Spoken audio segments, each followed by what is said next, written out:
Nandito tayo sa New York Stock Exchange, sa Wall Street. Malapit dito bumili ang mga Marcos ng building. Ginusto nilang makisali sa kapitalismo dito sa Amerika.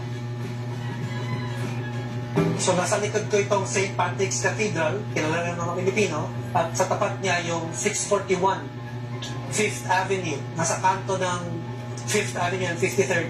Dating may apartment si Imelda dito na 7 bedrooms. Binili niya ito sa halagang $700,000 US. Apartment yan, hindi buong building. Nangangahulugan, maluho sila na pamilya. Garbo lang, no? At yabang. Pero ang gamit sa garbo at sa yabang, ninakaw lang ni Imelda. 4 minutes away, Olympic Tower, kung saan dating merong 7-bedroom apartment si Imelda. Dito naman, 3 minutes away, Crown Building, kung saan binili rin ng mga Marcos itong building na ito noong panahon ng diktadura.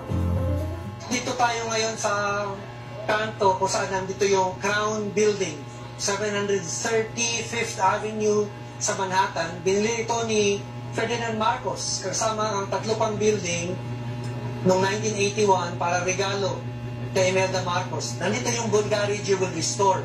Isang araw, July 1978, siguro malapit sa birthday niya, bumili si Imelda ng alahas dito.